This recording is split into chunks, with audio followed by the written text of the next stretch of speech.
రాష్ట్రంలో జోరుగా కొనసాగుతున్న స్వచ్ఛదనం పచ్చదనం కార్యక్రమం ఎక్కడ చూసినా పండగ వాతావరణమే. మహబూబ్ నగర్ జిల్లా గండీడ్ మండలం వెన్నచెడ్ గ్రామంలోని మోడల్ స్కూల్లో మొక్కలు నాటి ఆరోగ్యంపై అవగాహన కార్యక్రమాన్ని నిర్వహించారు. ఈ కార్యక్రమంలో చత్రునాయక్ స్పెషల్ ఆఫీసర్, గండీడ్ మండల MPDO Devanna, medical officer Chandrashekar, గ్రామ పంచాయతీ సెక్రటరీ కృష్ణ నాయక్, ప్రిన్సిపల్ కొండలరావు, పంచాయతీ సిబ్బంది, ఆశా వర్కర్లు పాల్గొన్నారు. గ్రామ పంచాయతీ నుండి పట్టణం దాకా అన్ని స్థాయిల్లో ప్రజలకు అవగాహన కార్యక్రమాలు నిర్వహిస్తున్నారు. దీంతో ఎక్కడ చూసినా పండగ వాతావరణమే కనిపిస్తోంది. 25 లక్షల మొక్కలు, 29,000 కిలోమీటర్ల రోడ్ల శుభ్రత, 18,000 కిలోమీటర్లకు పైగా డ్రైనేజీల శుద్ధి, రికార్డు స్థాయిలో స్వచ్ఛదనం పచ్చదనం పనులు సాగుతున్నాయి. మొదటి 3 రోజుల్లోనే రికార్డు స్థాయిలో పనులు పూర్తవగా మరో 2 రోజుల పాటు ఈ కార్యక్రమం కొనసాగనుంది. తెలంగాణలో ప్రభుత్వం చేపట్టిన స్వచ్ఛదనం పచ్చదనం కార్యక్రమం జోరుగా కొనసాగుతోంది.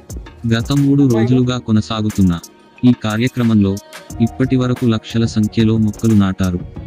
1000 కిలోమీటర్ల మేర డ్రైనేజీ కాలువలను, రహదారులను శుభ్రపరిచారు. మంత్రుల నుంచి సామాన్య ప్రజల దాకా, కలెక్టర్ల నుంచి పంచాయతీ కార్యదర్శులు దాకా అధికారులు, ప్రజలు ఉత్సాహంగా స్పెషల్ డ్రైవ్లో పాల్గొంటున్నారు. గ్రామ పంచాయతీ నుండి పట్టణం దాకా అన్ని స్థాయిల్లో ప్రజలకు అవగాహన కార్యక్రమాలు నిర్వహిస్తున్నారు. ఈ రోజు మనం స్వచ్ఛదనం పచ్చదనం ప్రోగ్రామ్ ఈ మంత్ 5th నుంచి 9th వరకు జరుగుతూ ఉంటుంది programme. Actually daily activity programme, but ఏంటంటే స్పెసిఫిక్ గా ఈ మన 5th నుంచి 9th కూడా కారణం ఏంటంటే అందరం ఒక్కసారి ఈ ప్రోగ్రామ్ పార్టిసిపేట్ చేయడం వల్ల మనని ఆరోగ్యంగా ఉండడం కానీ, లేకపోతే మన సరౌండింగ్స్ క్లీన్ గా ఉండడం కానీ చేయడానికి ఒక ప్రోగ్రామ్ గవర్నమెంట్ లాంచ్ చేయడం జరిగింది. ముఖ్యంగా ఏంటంటే నాకు మెడికల్ ఫీల్డ్ కాబట్టి మెడికల్ గురించి నేను గురించి చెప్తున్నాను.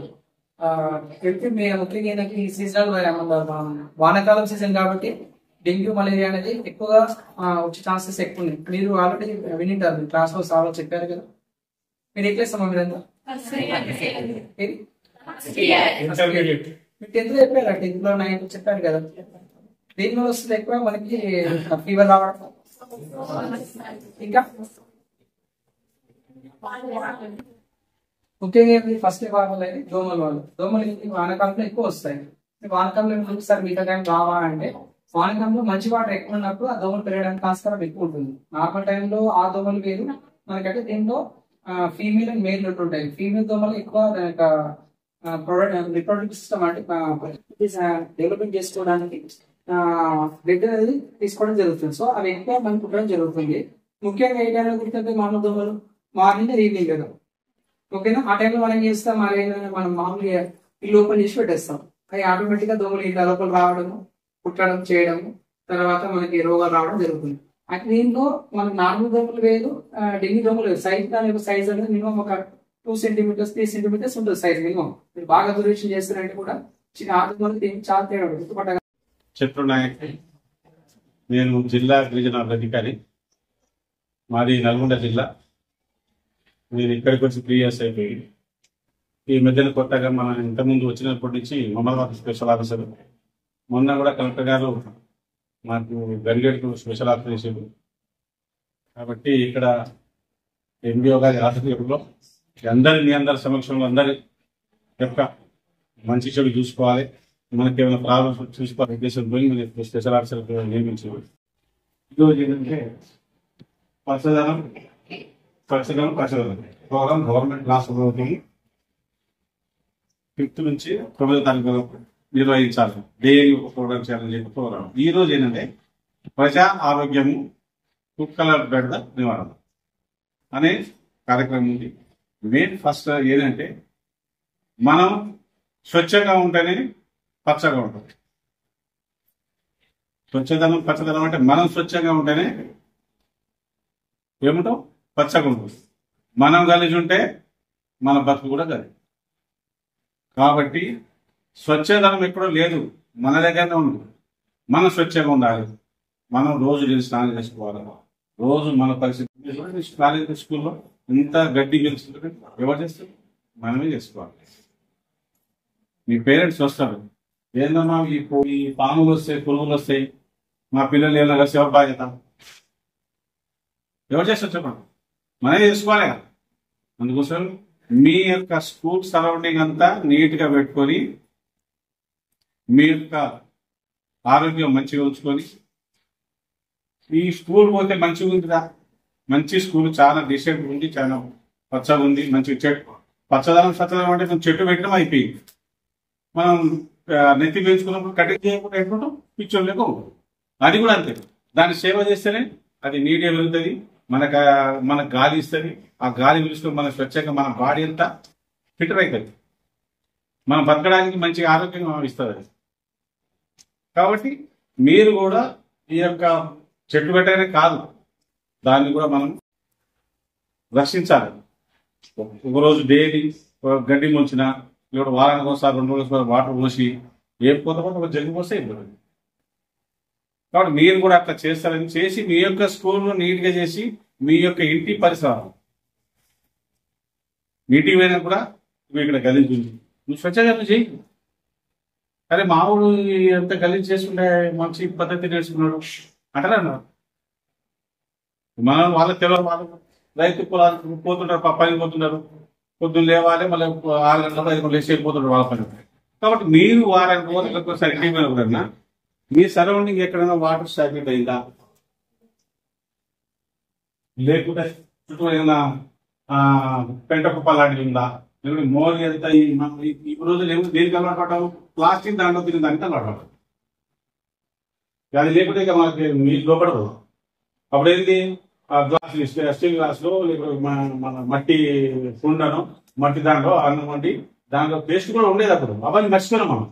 అది మట్టి దాంట్లో ఇస్తేనే మట్టికి ఇస్తారా అని చెప్పి మనం చిడాయించుకున్నాం.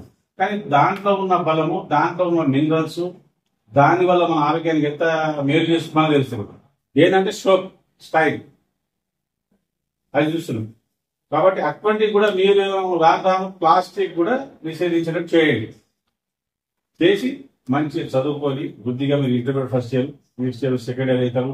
దీంట్లో ఎంతమంది డాక్టర్లు అవుతారో, ఎంతమంది ఇంజనీర్లు అవుతారో, ఎంతమంది సైంటిస్ట్ అవుతారో, ఇన్నోవేటివ్ గా కనుకోండి. ఇన్నోవేటివ్ మాకంటే అప్పుడు లేదు. కానీ ఇప్పుడు మన అబ్దుల్ కలాం ఉన్న చూడండి, ఈ ఫోటోస్ అంతా పెట్టారు. వాళ్ళు ఏదో ఒకటి సాధిస్తారు కదా ఈ ఫోటోలు వచ్చినాయి.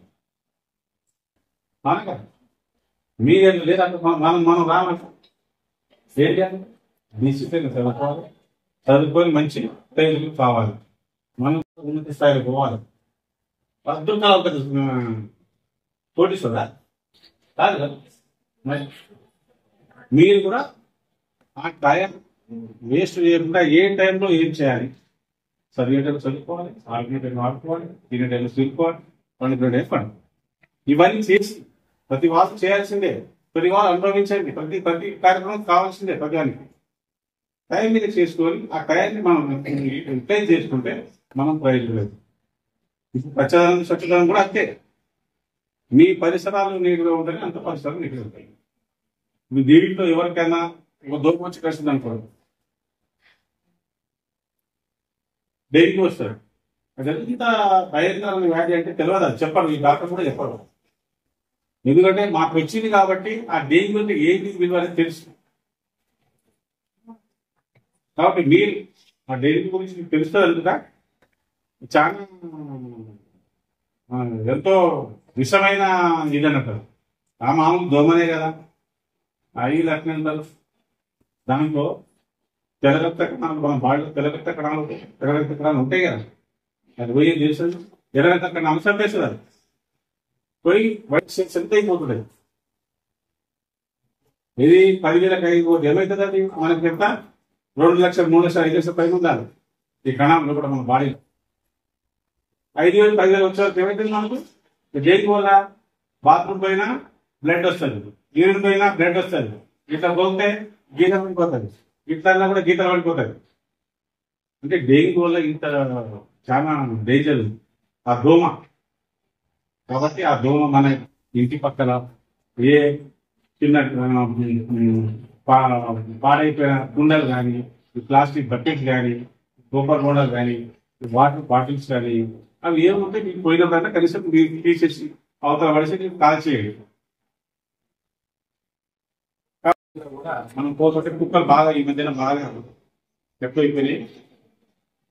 ఈ వ్యాధి వల్ల ఈ యొక్క వాతావరణం వల్ల వాటికి కూడా ఒక రకమైన మనకెట్లా డెంగ్యూ దోమలు వస్తున్నాయో వాటికి కూడా ఒక రకమైన వ్యాధి వచ్చి మనిషి మీద కరవడం, లేదా కోరుకున్న జ్వరం, లేకపోతే మనం ఒక రాయి వేయడం దాని మీద, దానికి ఒక కుక్క వస్తుంది. ఈ మధ్యన అంతకుముందు లేకుండా కానీ ఈ మధ్యన కొంచెం ఎక్కువ వస్తుంది. అట్లాంటి కుక్కలు ఏమైనా ఉంటే మన ఊళ్ళో, సార్ మా గల్లీలో ఈ కుక్కలు ఉన్నాయి, ఈ మమ్మల్ని నడుస్తున్నాయి, ఆ లిస్టు కూడా ఈ సెక్రటరీ గారికి రాసి ఇవ్వండి.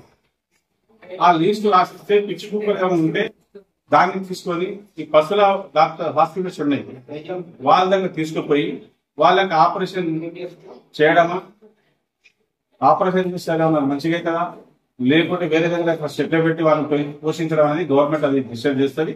కాబట్టి అట్లాంటివి ఏమైనా ఉంటే కూడా మన ఇంట్లో కానీ ఇక్కడ సరౌండింగ్స్ కానీ అంటే అట్లా ఉంది. Thank you.